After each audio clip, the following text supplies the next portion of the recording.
Oke, pernah nggak sih Anda bayangin ada orang yang dulu mungkin dianggap sebelah mata ya, bahkan kabarnya pernah dipecat gitu. Tapi sekarang, wah jadi salah satu tokoh paling paling kuat lah ya di industri film Asia Tenggara. Nah, kita mau ngobrolin soal ini nih, soal Manoj Punjabi dan gimana MD Entertainment, perusahaan yang dia dirikan, bisa jadi raksasa konten kayak sekarang. Sumber kita kali ini, ya rangkuman perjalanan MD gitu dari awal banget sampai sekarang. Misi kita ya pengen tahu aja sih apa sih rahasia di balik dominasi mereka dari sinetron sampai film yang kelas dunia. Yuk kita bongkar bareng. Iya betul, yang menarik banget buat dicermati itu gimana caranya ya satu perusahaan lokal bisa bangun ekosistem konten yang solid banget gitu loh. Mereka kan mainnya nggak cuma di satu tempat ya, tapi nyebar kemana-mana, beda genre, beda platform. Ini pasti bukan untung-untungan aja sih, ada strategi jitu di baliknya. Nah itu yang seru buat dibedah. Kalau kita lihat ke belakang nih, MD itu kan awalnya kuat banget di TV ya, Iya. di sinetron. Saya ingat banget itu Bawang Merah, Bawang Putih tahun 2005, itu kan menang Panasonic Awards ya.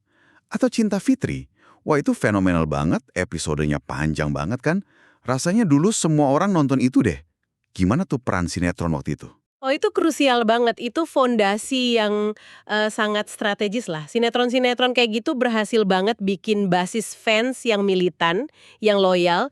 Jadi bukan cuma soal rating ya, tapi mereka udah bangun ikatan sama penonton. Nah ini jadi modal kuat pas mereka mau coba hal lain, misalnya masuk ke film.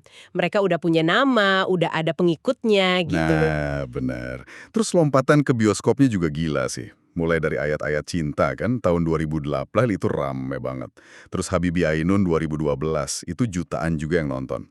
Puncaknya ya jelas KKN di Desa Penari, gila itu mecahin rekor film Indonesia terlaris sepanjang masa.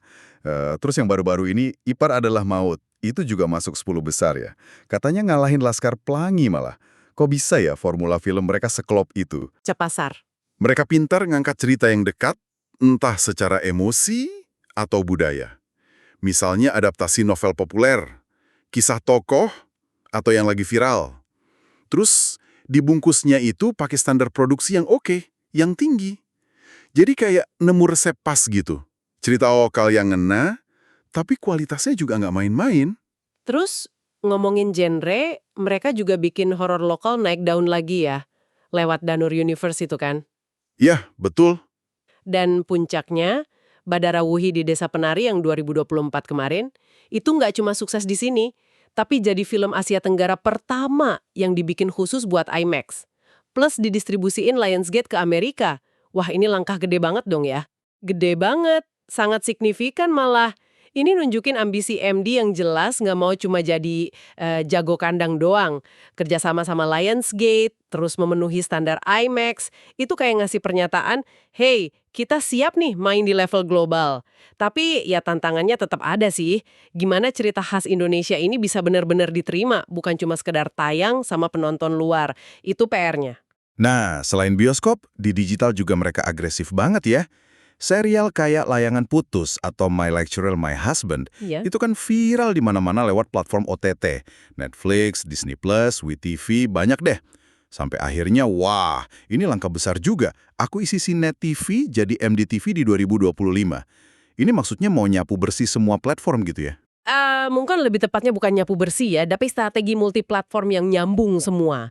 Terintegrasi, jadi mereka maksimalkan jangkauan. Ada di bioskop, ada di TV biasa, ada juga di digital lewat streaming. Akuisisi stasiun TV itu, meskipun mungkin awalnya pangsa pasarnya belum gede ya, tapi itu ngasih mereka jalur langsung ke penonton massa.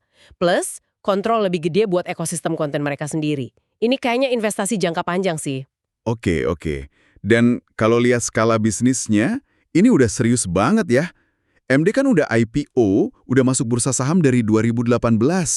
Valuasinya juga gede, kabarnya Tencent juga jadi salah satu pemegang saham kan? Terus Manos Punjabinya sendiri masuk daftar Forbes 50 orang terkaya Indonesia. Produser film pertama loh yang masuk daftar itu. Iya, pengakuan finansial kayak gini penting banget.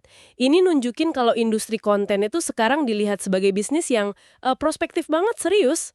Dana yang kuat kan memungkinkan mereka buat terus jaga kualitas produksi dan ekspansi terus-terusan. Penghargaan kayak dari Business Indonesia Awards 2025 itu juga kayak stempel pengakuan lah buat posisi mereka.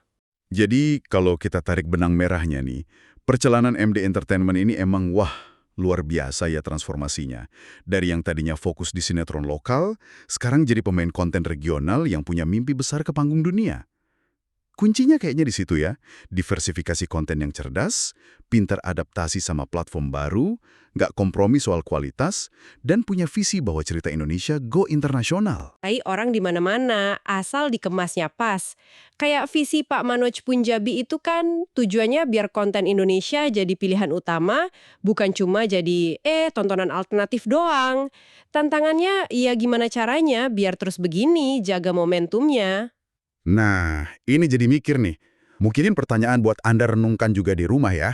Kalau lihat formula MD yang udah terbukti bisa ngangkat banyak cerita lokal jadi hits, kira-kira nih ya, genre atau mungkin cerita khas Indonesia apa lagi ya yang punya potensi gede buat meledak di panggung dunia selanjutnya? Menarik buat dipikirin.